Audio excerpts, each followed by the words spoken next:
살다가 보면 우리는 어떻게 사는 것이 가장 잘 사는 것인지 궁금할 때가 있습니다.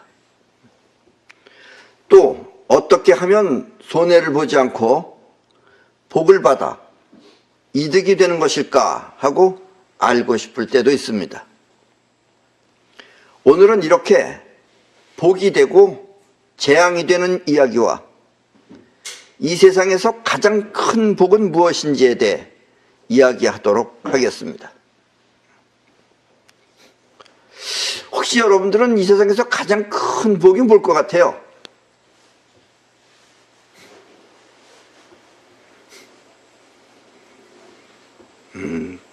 밥 먹고 그냥 따뜻한 데 누워있으면 가장 큰 복이죠.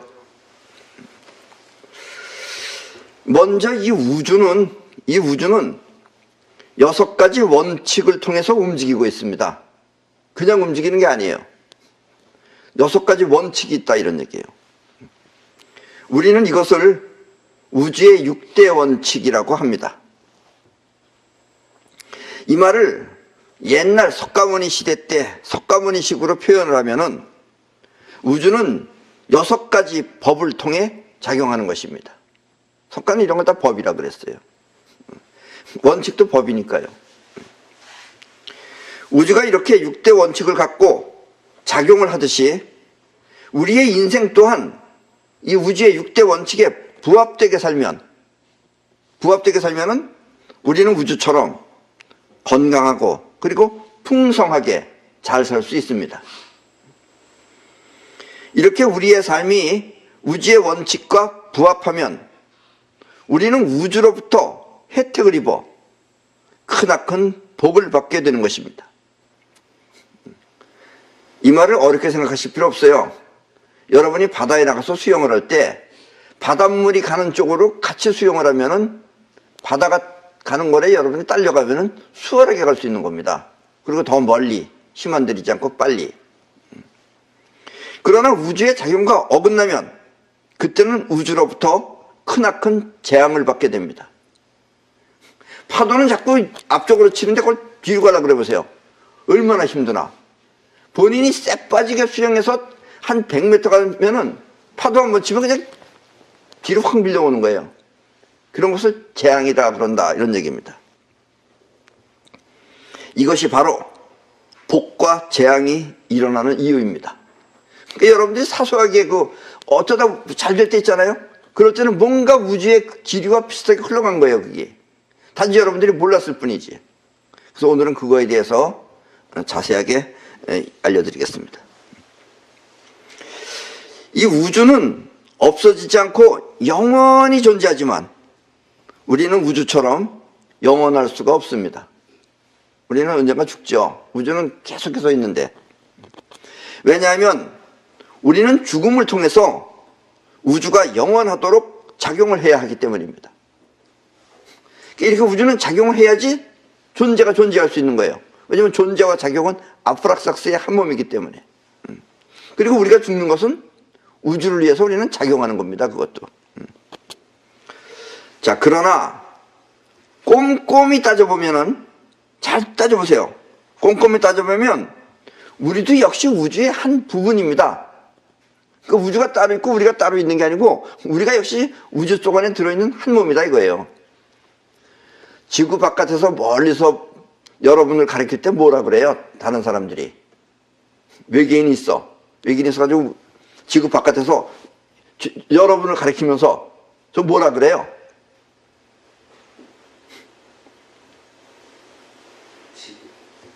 그걸 그렇게 머리가 안 돌아가요? 지구죠, 지구. 아, 나는 홍길동인데 이러고 앉아서 뭐라고 저 사람이 날 부를까?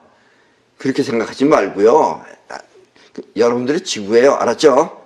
예, 참. 물어본 내가 잘못입니다. 예.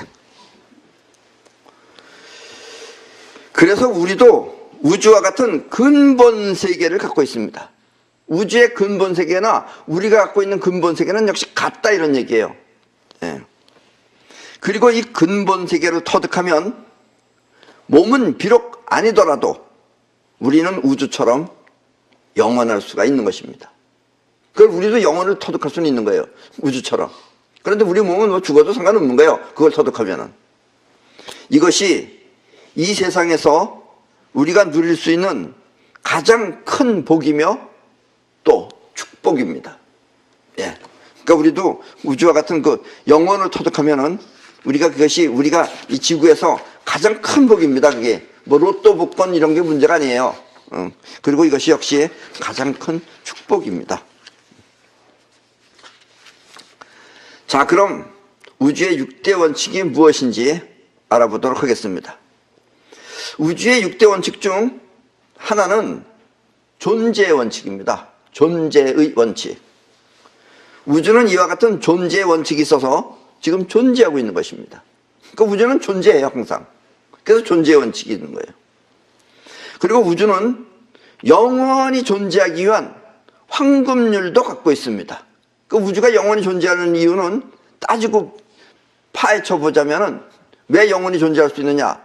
이유를 대시오. 라 그러면 이유는 우주는 황금률을 갖고 있습니다. 이 황금률은 바로 7대 3입니다. 우리는 이 7대 3이라는 것을 손으로 이렇게 표시를 합니다. 이게 7대 3이에요. 이게 왜 7대 3인 것 같아요? 이 눈으로만 보지 말고 이 기감을 통해서 이렇게 보면은 이게 7대 3이라고 보이지 않아요? 이게 뭐예요, 이게? 아라비아 7자죠, 이게. 그리고 이게 몇 개예요? 1, 2, 3죠. 그래서 이게 7대 3입니다. 아셨습니까? 이게 우주의 황금률입니다. 황금률. 이 우주는 보이지 않는 파동의 세계 70%와 눈에 보이는 입자의 세계 30%로 이루어져 있습니다. 그럼 우리 지구는 어떻게 이루어진 것 같아요? 지구는 파동 치는 물 70%와 파동 안 치는 눈에 보이는 땅 30%로 이루어져 있습니다. 그럼 우리 몸은 어떻게 이루어져 있는 것 같아요? 우리 몸도 역시 마찬가지로 70%의 물과 30%의 뼈와 살로 이루어져 있습니다. 왜냐하면 황금률이 그렇습니다. 아셨죠?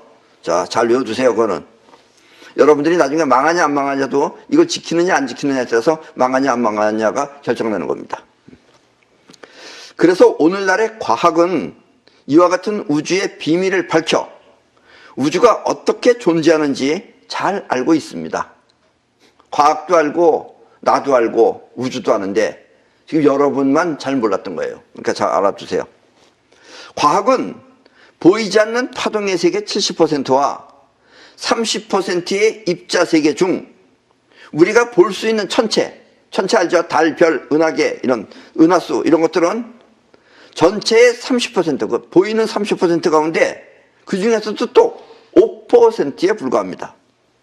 그래서 우리가 보이는 이 엄청나게 큰 우주라고 하는 유니버스는 불과 5%짜리입니다.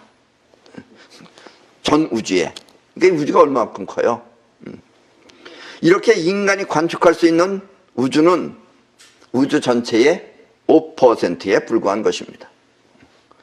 그리고 우주가 황금률을 지킬 수 있는 이유는 어떻게 하면 우주가 황금률을 지키느냐? 그 이유는 우주가 아프락삭스의 공을 갖고 있기 때문입니다. 여기서 공은 볼이에요, 볼. 축구공, 야구공 할 때 공. 아프락삭스의 공을 갖고 있기 때문에 이 공을 가지고선 우주는 7대 3을 유지한다라는 이야기입니다. 그리고 이 아프락삭스의 공은 아주 중요합니다. 우리도 우주처럼 건강하게 잘 살기 위해서는 아프락삭스의 공을 지켜야 합니다. 아프락삭스의 공이라는 것은 쉽게 말하면 건강하게 잘 살 수 있도록 무리하지 않는 것을 말합니다. 무리. 그러니까 아프락삭스의 공이라는 거 있는데 그 공을 넘어서면 그게 바로 무리인 거예요. 그래서 무리하지 말라라는 말이 아프락삭스의 공을 지켜라 라는 얘기랑 같은 얘기입니다. 아셨죠? 그러니까 여러분들도 아프락삭스의 공을 지키면은 그러면 여러분들도 오래 살 수 있어요. 뭐 몇천 년은 못 살겠지만 그래도 뭐 100년 이상은 살 수 있을 것입니다. 잘 지키기만 하면은. 아프라크스의 공이라는 건 결국 뭐냐? 이 공이라는 놈은 이 추운 데다가도 오래 놔두면은 바람이 빠져버려요. 바람이 빠져버려가지고 예를 들면 공이 이렇게 탕탕탕탕 튕겨야 되는데 바람이 너무 많이 빠져버리면 쭈글쭈글해가지고선 튀기지를 않아요. 그 튀기지 않으면 그게 공이에요, 아니에요? 공의 기능이 상실된 거죠. 그래서 그 튀기지 않는 거기서부터 또 공을 또 너무 그 뜨뜻한 데다 오래 놔둬버리면은 팽창을 해가지고 너무 오래 놔두면 터져버립니다. 그러니까 터지기 전까지, 그러니까 너무 수축해서 튀지 않을 정도가 되게 곧 튈 때까지, 그러니까 튀는 것, 터지지도 않고 쭈그러지도 않고 튈 수 있는 법이, 그게 바로 아프라크스의 공입니다. 아셨습니까? 네, 그러니까 그거 넘어가면은 물이고 그거보다 못한 것도 물이다라는 얘기예요. 그 상태로 있어야 된다는 얘기입니다. 왜냐면 어떤 사람은 또 무리하지 말라고 그러니까 하루 종일 누워서 잠만 자는 사람이 있어요. 그런 사람도 오래 살지 못한다라는 이야기입니다. 자동차도 건강하게 잘 움직이기 위해서는 휘발유와 산소가 일정한 비율로 잘 섞여야 합니다. 그래서 자동차가 가는 힘, 에너지는 휘발유하고 산소하고 섞였을 때 자동차가 갈 수 있는 에너지가 생기는 겁니다. 그래야 차가 움직일 수 있는 에너지를 만드는 것입니다. 그런데 비율에 이상이 오면, 공기가 더 많이 들어갔거나 뭐 휘발유가 뭐 더 많이 들어갔거나 이상이 오면 그때는 배기가스라는 것이 생겨가지고 원활하게 작동하지 못하고 그만 시동이 꺼져 버리는 것입니다. 우리 몸도 이렇게 영양분과 산소가 잘 혼합되면 에너지가 생기고 또 건강하게 잘 살 수 있지만, 이 좋아한다고 해서 뭘 좋아하든지 간에 좋아한다고 해서 어느 한 부분에 몰입을 하면은 그때는 무리가 생겨서 배기가스와 같은 활성산소가 생기는 것입니다. 우리 몸에 자동차는 배기가스가 생기고 우리는 무리하면 뭐가 생기냐면 활성산소라는 것이 우리 몸에 생깁니다. 그러면 우리 몸은 빨리 늙거나 질병이 생겨서 죽게 되는 것입니다. 일찍. 그 우리가 늙는 것, 또 이렇게 질병이 생기는 것, 그 이유는 쉽게 말하면 활성산소가 일으키는 겁니다. 여러분들은 병이 종류가 많으니까 뭐 다 다른 병인 것 같지만 이유는 다 활성산소예요.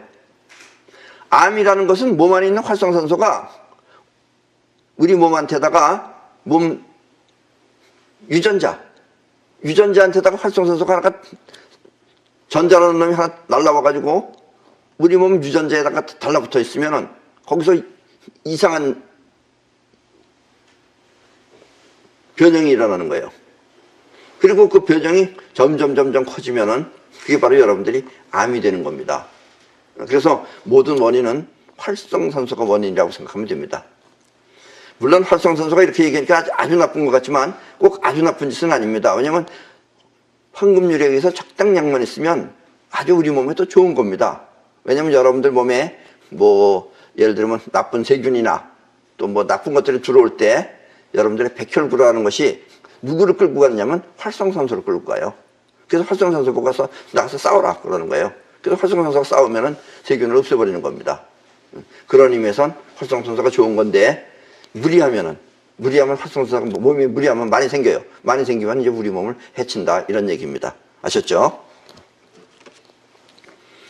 나는 이와 같이 생긴 활성산소를 자연스럽게 없애는 아주 좋은 방법을 발견하였습니다. 이 활성산소만 없애는 방법만 알게 되면은 굳이 병원에 갈 필요가 없는 거예요.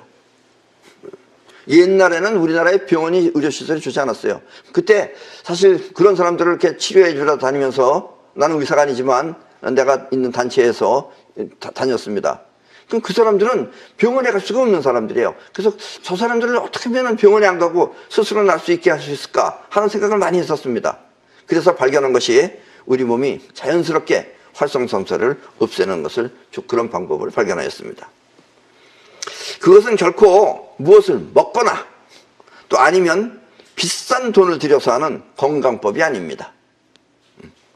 누구나 마음만 먹으면 쉽게 할 수 있는 아주 쉬운 방법입니다. 조금 귀찮을 수는 있어요, 그래도. 그러나 어떻게 이렇게 완전히 거저 먹을 수는 없잖아요. 조금 노력은 들어가야지.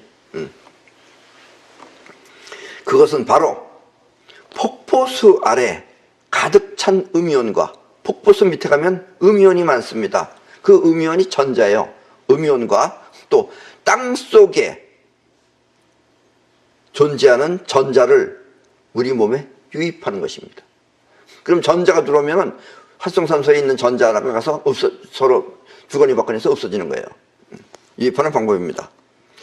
나는 이렇게 인위적으로 만든 것이 아닌 자연에 존재하는 순수한 전자를 자연전자라고 합니다. 음이온을 얘기하니까 여러분들은 내가 옛날에 음이온을 얼마나 좋아했는지 아세요? 나는 정말 음이온이 하나도 필요 없는 저 별장이라고 하는 곳에도 음이온을 다 설치했으며, 내 차에 타면 비린내가 날 정도로 음이온을 무지무지하게 많이 설치했습니다. 좋은 줄만 알고. 그런데 이 전자제품 음이온은 우리 몸한테 좋은 것도 조금 주지만 해로운 걸 더 많이 줍니다. 그래서 과학이 만든 제품은 무조건 다 안 좋은 거라고 생각하시면 됩니다. 이런 얘기하면 저 사람 미개인인가 보다. 아니에요. 여러분들이 미개인이에요. 그건 어쨌든 더 안 좋은 겁니다. 그러면 자연적인 것, 순수한 음이온, 그것은 폭포수 밑에 가야지 많아요. 물론 산에 가도 좀 있죠. 그러나 어쨌든 물이 부서져야 생겨요. 그리고 또 하나는 땅 속에 많이 있습니다. 나는 옛날에 어느 산에 가서 내가 수련을 한 적이 있어요. 그럴 때 그 산에 있는 사람들이 그랬어요. 땅 속에는 생명이 있다고. 그러면서 그 사람들은 땅에서 누워서 자는 거예요. 내가 이렇게 볼 때는 얘는 거지같이 보였어요. 그래서 나보고 거기서 자꾸 자는데 나는 앉았어요. 근데 그 사람들은 그 당시에 설명할 도리가 없는 거예요. 왜냐면 그 사람들은 학교를 다녀본 적이 없는 사람들이에요. 그러니까 자꾸 땅 속에 생명이 있다는 거예요. 그래서 예를 드는 게 뭐냐면, 봐라. 여기다 씨를 뿌리면 이렇게 씨가 나오지. 그 씨앗에 생명이 있는 거지. 무슨 땅에 있는 거냐? 난 이렇게 생각했어요. 그래서 많이들 누워 자세요. 내가 이렇게 비웃었습니다. 그러다 나중에 보니까 진짜 땅 속에 생명이 있었던 것입니다. 우리 몸의 활성산소는 전자 하나가 더 있는 프리 라디칼입니다. 원래 전자는, 이 전자라는 것은 쌍으로 이루어져 있어야지 안정을 합니다. 안정을 찾는데 활성산소는 전자 하나가 더 있어 쌍을 이루지 못한 불완전한 전자입니다. 이렇게 쌍을 이루지 못한 전자를 라디칼이라고 합니다. 그래서 원래 활성산소는 이게 우리 한국식 이름이고 원래는 프리라디칼이에요. 그 프리라디칼이 활성산소랑 똑같은 거라고 생각하시면 됩니다. 근데 프리라디칼은 꼭 활성산소만 있는 것은 아니에요. 어쨌든 그렇게 하시면 됩니다. 그래서 우리 몸을 땅과 접촉하면 우리 몸의 활성산소는 자신의 전자 하나를 땅한테 주든지, 왜냐면 땅도 전기가 통하는 거기 때문에 땅한테 주든지, 아니면은 땅으로부터 전자를 받아서 안정을 취하려고 하는 것입니다. 그래서 활성산소가 안정을 취하면 물로 돼버려요. 그럼 여러분들이 오줌으로 나오는 겁니다. 그냥 그게 죽은 거예요. 쉽게 말하면. 활성산소를 어떻게 죽이나 이러면 여러분들, 우리는 꼭 죽인다 그러면은 저 무슨 김일성이네처럼 총으로 쏴 죽이거나 이렇게 이런 것도 생각해요. 죽었다라는 것은 그것이 서로 없어지면 물로 변하고 여러분들이 오줌으로 나오면 끝나는 겁니다. 안정을 취하는 것입니다. 그러면 우리 몸은 병이 생길 수 있는 원인이 제거되어 온갖 질병으로부터 해방되며 피부 또한 잘 늙지 않아 젊음을 유지할 수 있습니다. 나도 옛날에는 안 늙으려고 그랬었는데 그것도 재미없을 것 같아서 결국은 뭐 늙어도 좋다고선 나 스스로를 내팽개쳤습니다. 그래서 여러분들도 나이 40살부터 이거 꼭 하셔야 됩니다. 왜냐면 여러분들이 40살 때쯤 되면 자꾸 어지럽고 쓰러질 거예요. 그 뭐 불명열이니 이런 거. 그게 왜냐면 여러분들 몸 안에 이 활성산소라기보다도 여러분들 전자를 쥐고 있을 수 있는 그런 것들이 많이 부족해서 그렇습니다. 예를 들면 그런 거 코큐텐이라고 그래요. 코엔자임 Q10 이런 것이 없어지면 여러분들은 자꾸 쓰러지게 됩니다. 그래서 나이 40살 되면은 이 방법을 꼭 하지 않으면 안 됩니다. 나는 이렇게 맨발로 맨 땅을 밟는 건강법을 맨땅요법이라고 합니다. 그리고 역대 모든 성현들도 대부분 이렇게 맨발로 맨 땅을 밟는 맨땅요법을 했습니다. 했어요. 옛날에 석가모니가 거지기 때문에 그렇게 맨발로 다닌 거 아니에요. 맨땅요법 한 거예요. 자, 저 그림 보세요. 저 그림은 우리나라에 있는 미륵불입니다. 어느 미륵불이든지 저렇게 미륵불은 그래서 저렇게 맨발로 서 있는 것입니다. 예. 모자도 썼잖아요. 옷도 입었잖아요. 거지기 때문에 저기 맨발로 있는 게 아니에요. 미륵불이. 왜 저렇게 전부 다 미륵불이 맨발로 있겠어요? 그 미륵불이 맨땅요법 하는 겁니다. 아셨죠? 예. 왜 저렇게 발을 저렇게 벗겨놨나? 인도라서 더워서 그런가? 더우면 왜 우통을 벗지? 왜 맨발을 벗어요? 그것은 맨땅요법을 한다는 뜻입니다. 아셨습니까? 맨땅요법이 세상에 알려지고 또 맨발로 땅을 밟으면 좋다고 하니까 하루 종일 땅을 밟는 사람들도 있습니다. 근데 하루 종일 땅을 밟는 건 좋은 거예요, 사실은. 물론 맨 땅을 밟거나 아니면 땅과 접지를 하는 것은 하면 할수록 좋은 것이지만 우리가 하루 종일 한다는 건 무슨 얘기냐면 무리하게 높은 산을 올라다니거나 또 무리하게 맨발로 운동을 하는 것은 좋지 않습니다. 그래도 맨땅요법이니까 그래도 저 사람들 다 건강은 해요. 건강은 하지만 일단 좋지는 않아요. 왜냐하면 과하게 무리하면 아까도 얘기했지만 아프락사스의 공을 넘어선 겁니다. 과하게 무리하면 그것이 바로 활성산소를 만드는 원인이기 때문입니다. 그래서 여러분들이 무리하면 다 활성산소 생겨요. 여러분들이 가장 손쉽게 무리할 수 있는 방법이 뭔 것 같아요? 뭐예요? 예, 그렇습니다. 먹는 겁니다. 먹어서 신난다고 해서 배때기가 터지도록 먹으면은 아이고 잠 잘 온다 이러고 좋아하겠지만 그때 활성산소가 제일 많이 생깁니다. 여러분들이 날 보면은 내가 뭐 사람이 상당히 깨끗하게 보인다 그래서 담배도 안 피시네요 이랬는데 아닙니다. 나 옛날에 담배 굉장히 좋아했어요. 나는 담배를 전 세계 담배를 다 갖다 놓고 피웠어요. 그래서 어떤 사람은 나 찾아오면은 앞에 담배값이 쭉 있으니까 이걸 다 피십니까? 하고 놀라기도 했어요. 왜냐면 나 맛있는 거 찾아서 하느라고 온갖 담배를 다 갖다 놓고 피웠는데 담배는 여러분들 한 계피 필 때 5조 개의 활성산소가 생깁니다. 네, 그러니까 담배는 엄청 나쁜 겁니다. 내가 또 이렇게 얘기했더니 우리 몸은 반드시 이렇게 말한다 그래서 꼭 그런 것만은 아닙니다. 그 어떤 분은 나이가 94살 먹었는데 일본 사람이에요. 담배를 아주 좋아하는 거예요, 그 할아버지는. 근데 그 손자가 이 얘기 듣고 가서 할아버지를 담배 피면 안 된다고 막 역정을 내면서 할아버지를 갖다 다구쳐가지고 날마다 피던 담배를 끊어가지고 일주일도 안 돼서 돌아가셨어요. 그 할아버지는 아마 담배 못 펴서 스트레스 받아서 돌아가셨을 거예요. 90 넘으신 분은 펴도 좋고 안 펴도 좋습니다. 젊은 사람들한테 해당되는 거지. 너무 그런 걸 이렇게 이 말만 듣고 또 소공자 선생님 말씀은 진리다 이러고 가서 그 좋아하는 담배를 못 피게 하면은 다시 일찍 돌아가실 수도 있습니다. 또 이 말했다 그래서 거봐 펴도 된다 그러잖아. 40, 50대는 끊는 게 좋습니다. 아셨죠? 물론 맨 땅을 밟거나 아니면 땅과 접지를 하는 것은 하면 할수록 좋은 것이지만 무리하게 높은 산을 올라다니거나 운동을 하는 것은 좋지 않습니다. 왜냐하면 과하게 무리하면 그것이 바로 활성산소를 만드는 원인이기 때문입니다. 그래도 맨땅요법은 그 자체가 활성산소를 제거할 수 있기 때문에 그들이 건강할 수 있는 것이지 그렇다 하여 무리하게 하는 등산이나 운동은 결코 좋은 것이 아닙니다. 왜냐하면 그것은 아프락사스의 공을 넘어서기 때문입니다. 그래서 무턱대고 맨땅요법을 하지 말고 맨땅요법도 하는 요령이 다 있는 겁니다. 무턱대고 땅만 밟으면 좋은 것이다. 물론 안 밟는 것보다는 좋습니다. 그렇게 하지 마시고 이 맨땅요법은 반드시 맨땅 지도사의 지도를 받아 효과적으로 하시기 바랍니다.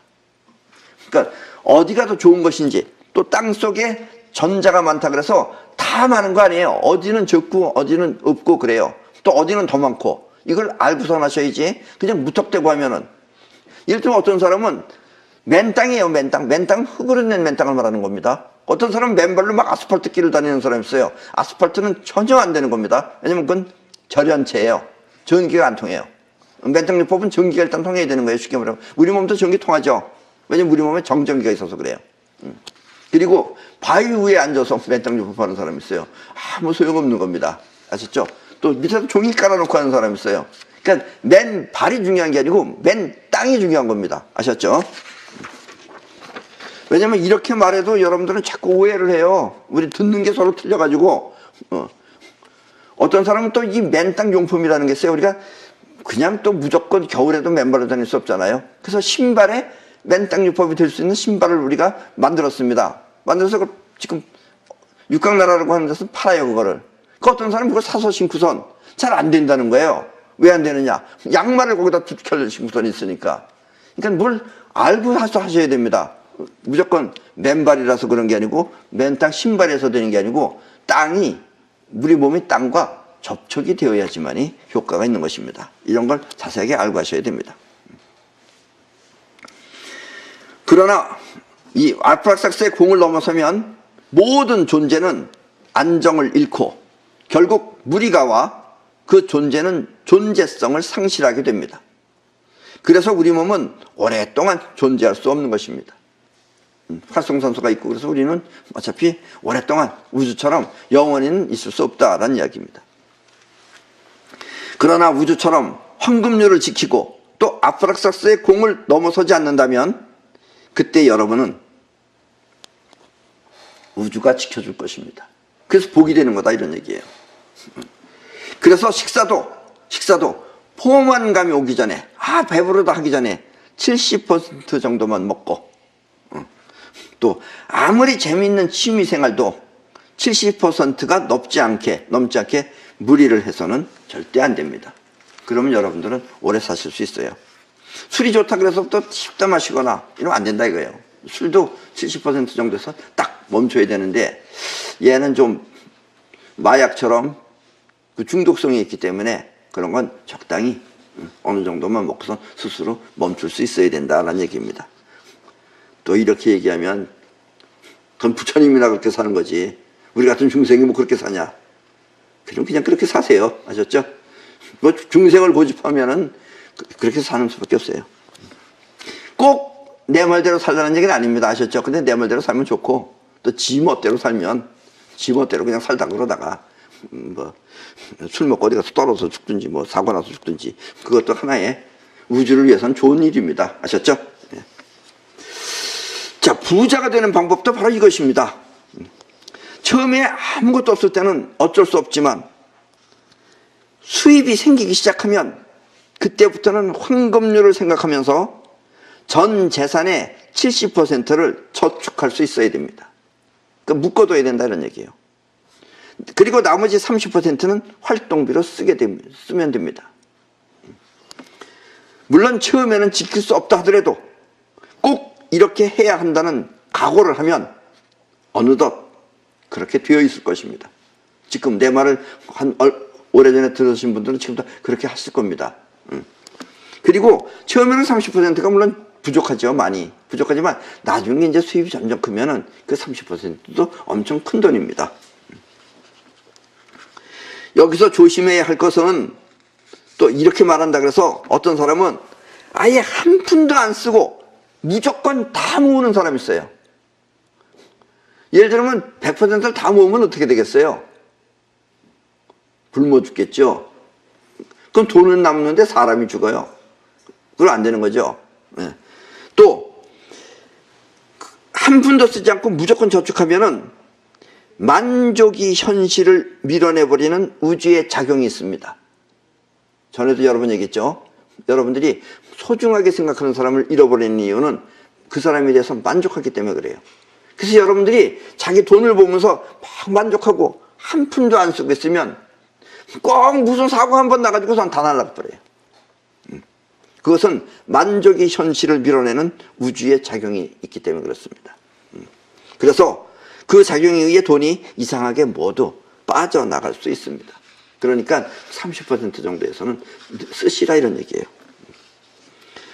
30% 안에서는 사고 싶은 것도 사고, 또 남도 돕고, 그렇게 해서 황금률을 꼭 지키시기 바랍니다. 황금률을 모르고, 또 이런 황금률을 모르고 또 잘하는 사람이 아주 절친하다 그래서 돈을 빌려달라고 해서, 돈을 좀 빌려달라고 해서 자기 전 재산을 빌려주거나 아니면 담보 설정을 해주거나 하면은 그 사람이 거지가 되는 것은 곧 그 또한 진리입니다. 아셨죠? 예. 자기 전 재산을 갖다가 나한테 담보를 빌려주면은 자기가 자기 걸 그렇게 귀하게 소중하게 생각 안 하면 그 돈이 날아가는 건 당연하다고 생각하겠죠. 예.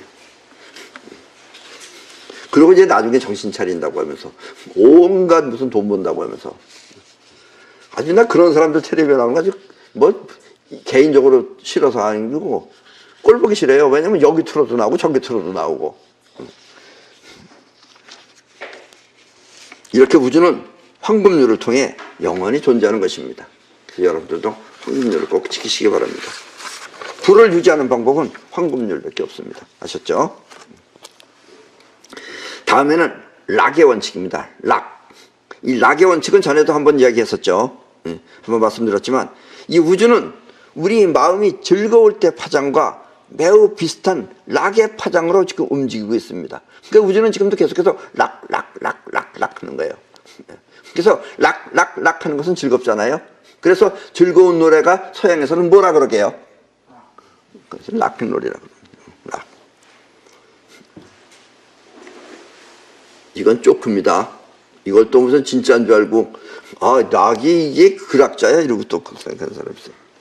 너무 또 내 말을 진리라고 생각해가지고 그런 것까지 다 진리라고 그러면 사람들이 진료합니다. 그래서 여러분이 즐거운 마음으로 신나게 할 때 그때 성과가 가장 좋습니다. 사실. 왜냐하면 들뜬 듯이 신나는 마음은 곧 영혼이기 때문입니다. 영혼이 할 때는 영혼이 할 때 그 상태를 꼭 표현한다면 신나게 하는 거예요. 영혼은 거침이 없어요. 그런데 우울하고 침통한 기분은 모두 자의식입니다. 그래서 자의식으로 하면 사고가 나고 또 들뜬 듯이 즐거운 마음으로 하면 영혼이 원하는 결과를 끌어들여 사이퍼가 이루어지는 것입니다. 그래서 사이퍼가 이루어지면서 끌어들이면서 영혼이 하는 거예요. 그래서 항상 즐거운 마음으로 신나게 사시기 바랍니다. 그러니까 우울한 클럽 이런 데 가지 마세요. 블루 클럽 이런 거 가지 마세요. 블루라는 말이 파랑이라는 뜻도 슬프다는 뜻도 있어요. 그러니까 여러분들 항상 신나는 클럽에 가서 사시기 바랍니다. 즐거움은 곧 다이아몬드와 같은 부적의 영혼입니다. 아셨죠? 그러니까 즐겁다가 락입니다. 다음은 이득의 원칙입니다. 우주는 반드시 이득이 되는 것은 무조건 작용합니다. 여기서 그 이득이라는 것은 자의식의 욕심을 말하는 것이 아닙니다. 자의식의 욕심을 하고 이득하고는 틀리는 거예요. 이득은 이득이에요. 아셨죠? 여러분들 이득이라 그러면 지금 속안으로 내 이익을 위해서, 이건 욕심이지 이득이 아니에요. 이득은 내 거, 네 거가 아니고 득이 되고 이익이 되는 것이 이득입니다. 아셨죠? 잘못 이해하여 자의식이 이득을 위해 한다면 그것은 욕망의 원칙이지 이득의 원칙이 아닌 것입니다. 그래서 이득의 원칙이란 아무리 하기 싫고 귀찮다 하더라도 현실적으로 이득이 될 수 있는 일은 모두 하라 라는 뜻입니다. 우주는 이 세상에서 가장 훌륭한 최고의 부자입니다. 우주보다 더 부자 있으면 나와보라 그래요. 아무리 지구에서 많은 재산을 가졌다 하더라도 우주 앞에서는 한 알의 먼지보다 더 작은 재산에 불과합니다. 지금 지구에서 제일 부자들이 있어요. 어마어마한 부자들. 그 사람들이 다 뭉쳐가지고 그 돈을 다 꺼내놔봤자 우주 앞에 가면은 먼지 얼마나도 못한 거예요. 우주 아까 얼마나 그랬어요? 우리가 지금 보는 천체가 전부 다 5%밖에 안 되는데 그거보다 95%가 더 있어요. 자, 저 사진을 보십시오. 또 여러분의 눈에는 잘 띄지 않는 저 블록, 사이에 저 틈바구니, 저 땅에 우주는 저렇게 꽃을 피우는 것입니다. 때문에 우주는 이렇게 방대한 재산을 갖추고 있는 것입니다. 앞으로 여러분도 자의식의 욕망을 떠나 저렇게 우주처럼 이득이 될 수 있는 일은 빼놓지 말고 모두 하도록 하십시오. 만약 저 틈과 같은 세계가 보이지 않는다면 우주는 저거 다 봐요. 저렇게 요 틈에도 여기다 이득을 내지 하는데 여러분들은 저게 안 보여. 여러분들은 아직 블로크만 보이고 틈은 안 보여. 틈 없다고 그러는 사람도 있어. 그런 사람은 틈을 보려고 하면 보입니다. 한 번 보고 두 번 보고 자꾸 보면 보여요. 점점 넓어 보여요, 저게. 그래도 보이지 않는다면 그때는 차라리 다른 사람한테 이득이 될 수 있는 일이면 무조건 다 하십시오. 내가 뭘 했어? 그럼 저 사람한테 이득이 돼. 저 사람한테도 이득이 돼. 그런 일이 있다면 무조건 다 하십시오. 그러면 여러분은 반드시 부자가 될 것입니다. 그게 손해보는 게 아니에요. 그럼 누가 도와준다 그랬어요, 아까? 여러분들이 이렇게 하면은, 이득의 원칙대로 하면 여러분들이 누가 여러분들을 배려해 준다 그랬어요? 우주가 하는 겁니다. 아셨죠? 이게 우주의 파도와 같은 것이다 라는 얘기예요. 다음은 계산의 원칙입니다. 우주는 계산의 원칙이 있어요. 이 우주는 결코 헛되게 작용하는 법이 없습니다. 냉정하고 정확하게 계산된 작용을 하는 것입니다. 근데 여러분들 이렇게 계산하면 뭘 계산해요? 여러분들이 하는 계산은 2 더하기 3 더하기 곱하기 나누기 빼기, 뭐 더 똑똑한 사람은 루트까지 씌워서, 이런 계산은 입자적 계산입니다. 근데 이 입자적 계산은 결코 중요한 게 아니에요. 우주는 이런 입자적 계산도 하지만 작용을 할 때는 주로 파동적 계산이라는 걸 합니다. 근데 여러분들은 파동적 계산이라는 말도 지금 나한테 처음 들어볼 거예요. 그럼 파동적 계산이라는 건 뭐냐? 또 입자적 계산이라는 건 뭐냐? 예를 들면 여러분들이 달걀 100개를 샀어요. 밖에 사가지고 이걸 이제 자전거를 타고서 이제 집에 가는 거야. 집에 가는데 자전거 타면서, 자전거 운전하면서 뭘 생각하느냐? 자, 이 달걀 100개를 부화시키면 병아리가 100개가 태어나고, 그 100개의 병아리가 다시 알을 하나씩만 나면, 이러고 골똘하게 생각하다가 앞에 지나가는 자동차를 못 보고 가서 꽝 부닥쳤어. 꽝 부닥치면 어떻게 돼요? 결안이 다 깨져버리죠. 예, 이렇게 생각에 깊이 빠져 앞에 있는 자동차를 못 보고 부딪혔다면 그 계산은 모두 부질없는 것이 되고 맙니다. 그게 여러분들의 입자적 계산이에요. 그래서 그 가서 부닥치는 이것이 이것이 바로 파동적 계산이에요. 그런 작용이 일어나는 것이.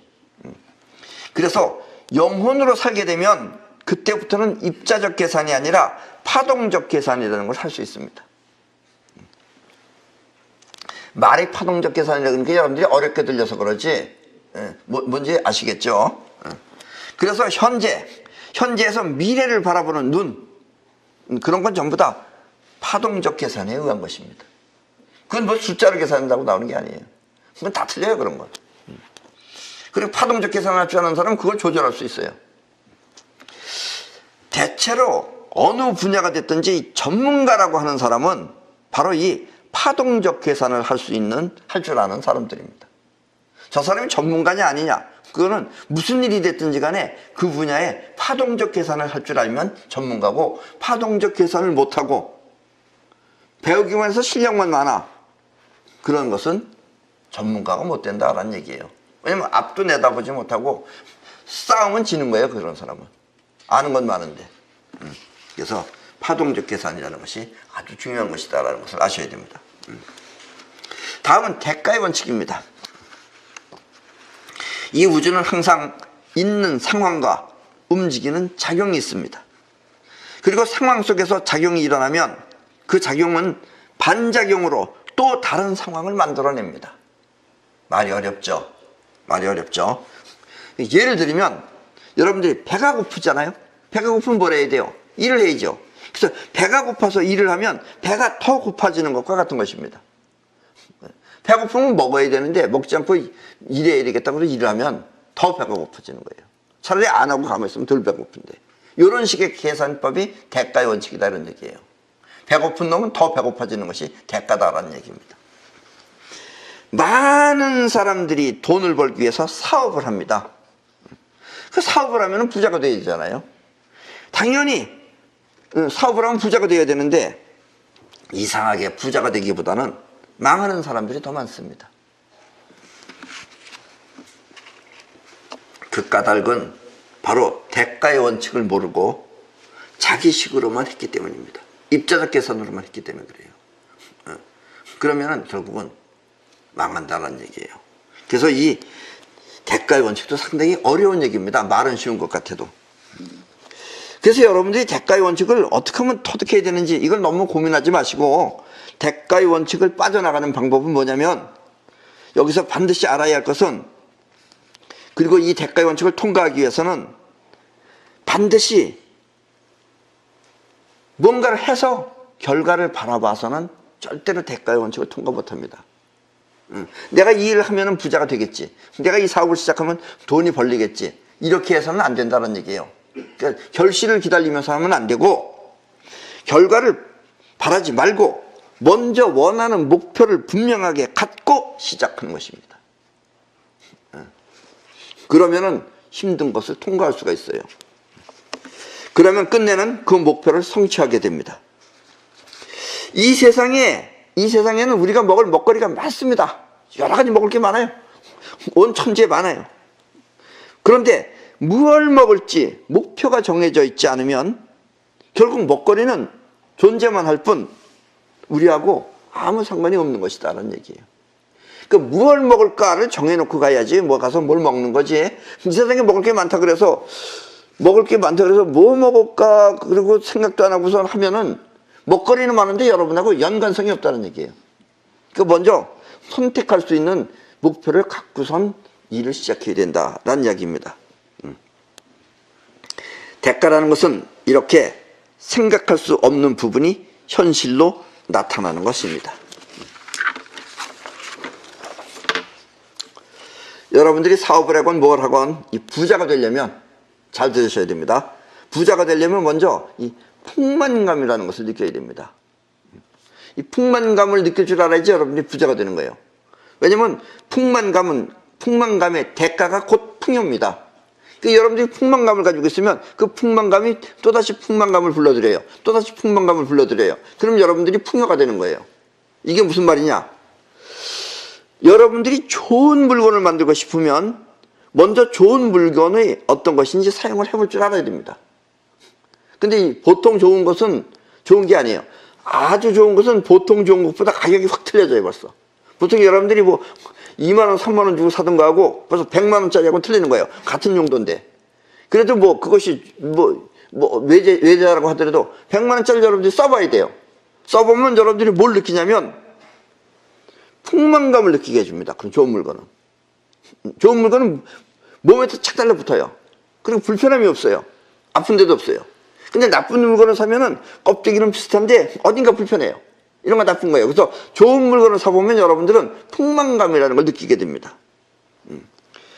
이 풍만감이라는 건 어떤 느낌이냐? 더 이상 이 세상에 부러울 것이 없다라는 기분이 들면 그게 바로 풍만감이에요. 이 풍만감은 영혼이 느끼는 것입니다. 자의식이 만족하는 게 아니에요. 영혼이 느끼는 게 풍만감이에요. 그러면 영혼은 또 다른 풍만감을 불러들입니다. 그리하여 부자가 되는 것입니다.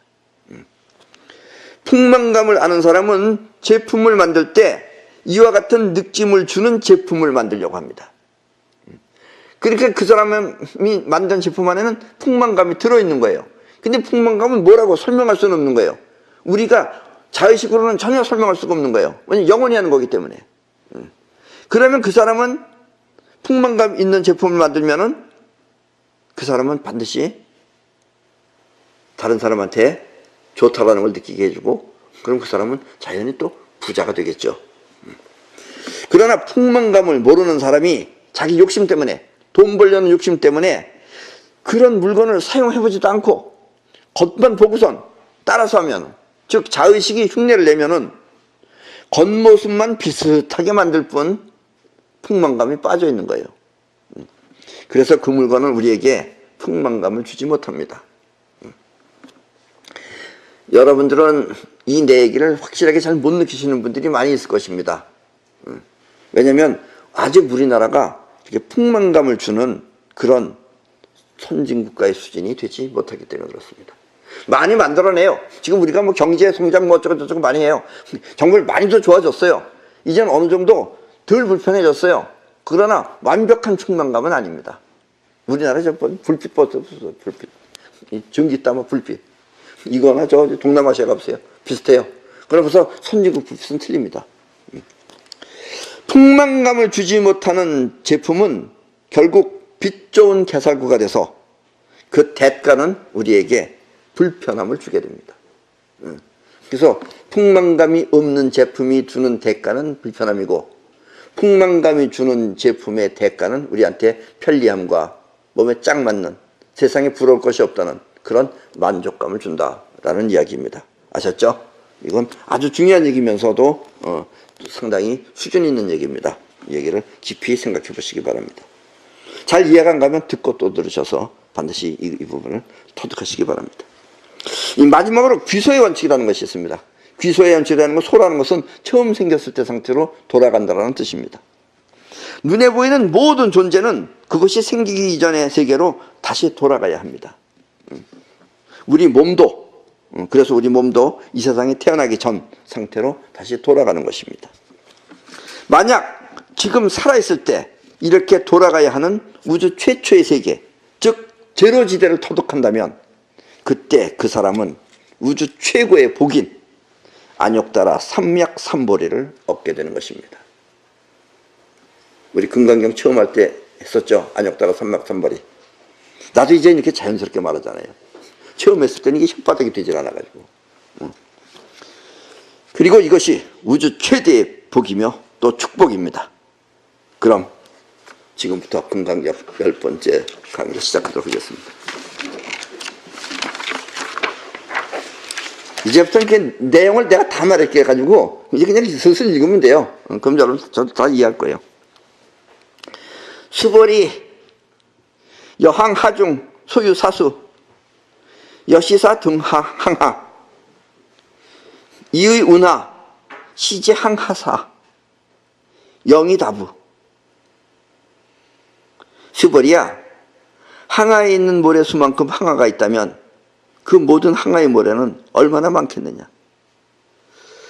나도 여러분들한테 좀 이해를 돕기 위해서 근거 없는 얘기는 절대로 안 합니다. 요만한 얘기를 이만하게 나도 말할 때는 있어요. 강조하는 의미에서. 이 석가모니 이 친구는 너무 심합니다. 뭘 말하려는 건지 모르겠지만 이 얘기는 뭐냐면, 항하에 있는, 항하라는 게 강이에요. 항하를 한강으로 바꾸자고요. 한강에 있는 모래 수만큼 그 모래가 다시 한강이 돼가지고 거기서 또 모래가 있다면 그 모래는 얼마나 많겠느냐. 난 이렇게까지 뻥은 안 칩니다. 그러니까 저 수보리가 말하길 심다세존 단지 항하 상다무수 하항기사. 수보리가 말하길 매우 많습니다. 세존이시여. 항하의 모래만 하여도 무수히 많은데 하물며 그 모래야 말할 나위 있겠습니까? 한강에 모래도 많은데 그 모래 알 하나가 전부 다 한강이 돼가지고선 한다면 뭐 더 말할 필요가 있겠습니까? 이런 얘기입니다. 수보리 아금실원 고요 약 유손남자 선여인 이질보 이칠보 만이소왕 하사수 삼천대천세계 이용보시 득복 다부. 수보리야, 이제 내가 너한테 진실로 이르노니 말하니 만약 선남자 선여인이 그 항하의 모래수만큼 많은 삼천대천세계에 가득 찬 칠보를 가지고 보물을 가지고 널리 보시한다면 그 얻는 복이 얼마나 많겠느냐.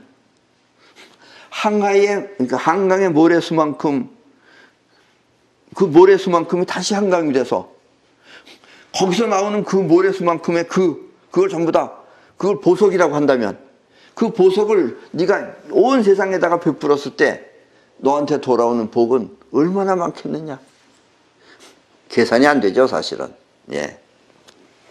수보리가 아뢰기를 수보리언 삼다세존 심다세존 매우 많습니다. 세존이셔. 불고수보리 야교 선남자 선여인 2차 경중 내지 수지사국 계등 위타인설 이자복덕 승정복덕. 부처님께서 수보리한테 말씀하셨습니다. 만약 선남자 선여인이 이 경 가운데, 이 금강경 가운데 네 구절만이라도 받아서 지니고 또 남을 위해서 설명을 해준다면 그 복은 항아의 모래보다 많은 그 칠보로 보시한 그 복덕보다 더 뛰어나리라. 이런 뻥쟁이다. 그 보석은 얼마만큼 많은지 머릿속에 계산이 안 돼요. 그런데 여기서 나오는 이 네 구절 하다못해 수보리언 이거는 안 되겠죠. 수보리가 말했다 이건 안 되고 하여튼 여기서 네 구절만 외워가지고 그걸 사람들한테 네가 설명을 해주면은 그때 공덕이 그 많은 재물을 뿌린 공덕보다 월등히 좋은 것입니다 라는 얘기예요. 절치 얘기하는 거예요. 까놓고 얘기하면. 아셨죠? 이 이야기는 아무리 많은 재물을 사람들에게 나누어 주며 선심을 베푼다 하더라도 그 복덕은 우주 최초의 에너지 세계인 제로지대를 알고자 하는 노력보다 못하다는 이야기입니다. 결국. 그래서 부차수보리 수설시경 내지 사고개동 당지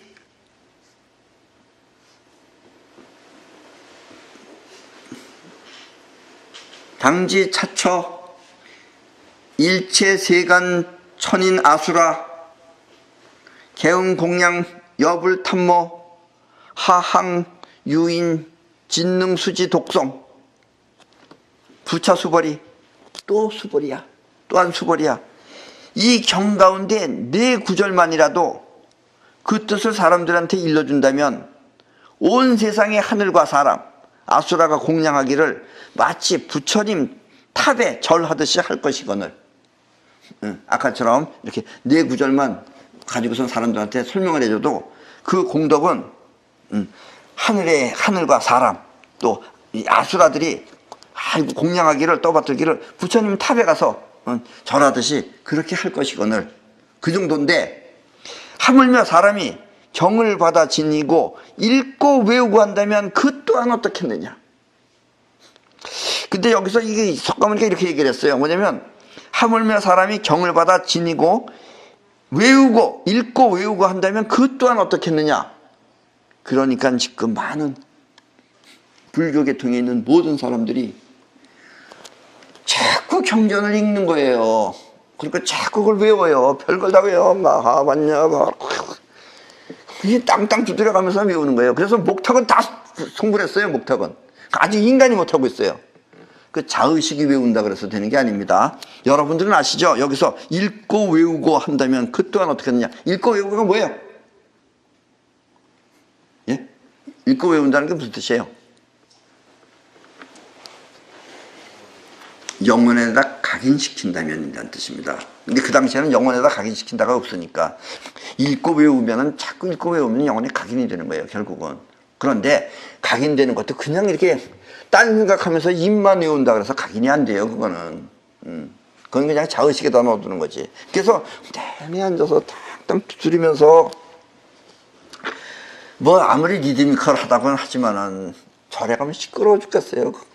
막대기 내잡혔다 두드려봤는지. 예. 그 우리나라가 목탁 치는 거나 어디 가면 또 깽가리 치는 데도 있고 또 딱딱딱딱딱 뭐 틀린 데도 있어야지 시끄러워 죽겠어요. 그 부처님은 거의 다 도망갔어요. 내가 알아요. 그 부처님이라고 거 듣기 좋겠어요. 그거 다 도망가지. 이 뜻은 영혼에다 각인시킨다면 이란 뜻입니다. 그냥 읽고 외우는 거 가지고는 절대로 각인이 안 됩니다. 받아들일 태세를 갖고선 해야지 각인이 되는 거지. 그냥 덮어놓고 입만 한다 그러면. 나중에 내가 보여주겠지만, 그래서 우리나라 절간에 있는 소들 있어요. 소들, 소 키우는 데서. 거기 소들도 전부 다 목 다쳐요. 혓바닥으로. 이러고서.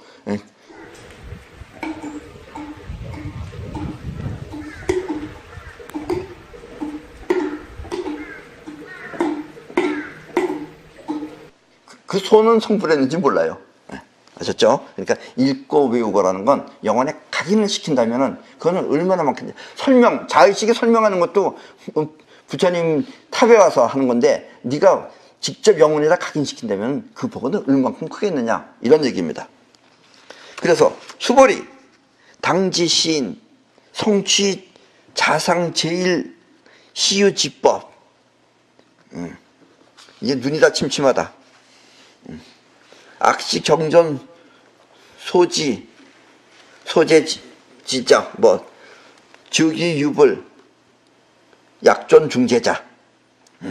어쨌든 지금 자막은 밑에 나가니까 자막을 보십시오. 그래서 수벌이야 당연하게 알아라. 당연히 알아라. 이 사람은 이렇게 외우고 해서 영혼에 각인시킨 사람은 가장 높고 제일 가는 세상에 드문 법을 얻게 될 것이니 만일 이 경전이 있는 곳이면 그 사람이 그렇게 외운 사람이 있는 곳이면 그곳은 곧 부처와 그 제자가 있는 것과 같으니라. 결국 그 사람은 부처가 된다 이런 얘기입니다. 아셨죠? 그러니까 내 얘기가 여러분들 영혼에 각인이 되면 여러분들은 부자도 될 수 있고 부처도 될 수 있고 다 될 수 있는 것입니다. 근데 각인 안 되고 그냥 재밌다 그러고서 듣거나 또 너무 길다 지루하다 이러고서 하품이나 뻑뻑하고 앉아있으면 그 사람은 다시 태어나도 힘들다라는 이야기입니다.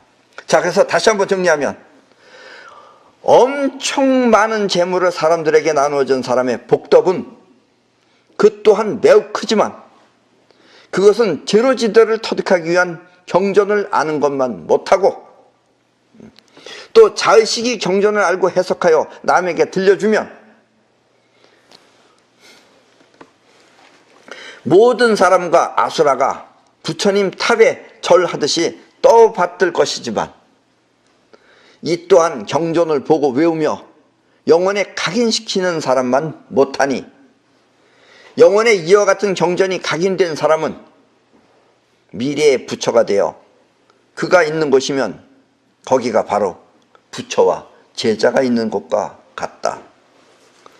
그러니 세상에서 가장 큰 공덕은 이렇게 제로지대를 터득하여 온 누리가 우주임을 알아 충실히 누리며 가꾸는 것이다 라는 뜻입니다. 아셨죠?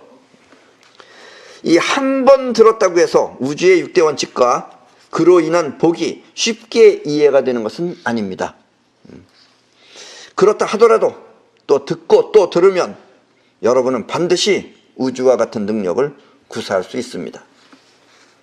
특히 바라는 바가 이루어지려면 반드시 이렇게는 못 산다 하는 대가가 있어야만 합니다. 어떤 사람은 한 달에 1,000만 원씩 버는 사람이 있어요. 어떤 사람은 몇십만 원씩 버는데 1,000만 원씩 버는 사람은 왜 1,000만 원을 버느냐? 장사가 잘 돼서 그러냐? 아니에요. 그 사람은 몇백만 원 벌어가지고는 이렇게는 못 산다 하는 마음이 있기 때문에 1,000만 원을 버는 거예요. 그게 대가예요. 이렇게는 못 산다의 대가가 나오는 거다 이거예요. 그러니까 대가의 원칙으로 하셔야 되는 겁니다. 여러분들도 못 살면 못 사는 것에 대한 분노가 있어야 돼요. 욕심 많은 부자하고는 틀리는 거예요 지금. 옛날식 그런 얘기 하시면 안 됩니다. 여러분들은 이건 대가의 원칙, 이건 우주예요. 우주에서 여러분들이 잘 살아도 되고 못 살아도 되고 상관없어요. 어차피 여러분들은 우주가 쓰면서 우주는 존재하기 때문에. 그러나 여러분들도 풍요를 누리시라 이런 얘기입니다. 왜냐하면 미륵불은 여러분들한테 그런 걸 가르쳐주기 위한 것입니다. 그리하여 여러분들이 제로지대를 터득하면 그때는 안욕따라 삼맥삼보리를 얻게 되는 것입니다. 안욕따라 삼맥삼보리는 무상정등 정각이라는 뜻으로 결국 가장 완벽한 깨달음을 말하는 것입니다. 아셨죠? 오늘은 조금 강의가 길었습니다만 여러분들이 이 이야기는 시간 날 때마다 짬짬이 들으셔서 반드시 여러분들도 안욕따라 삼맥 삼벌이를 얻을 수 있도록 그리하시기 바랍니다. 그럼 오늘 강의는 이걸 끝내겠습니다.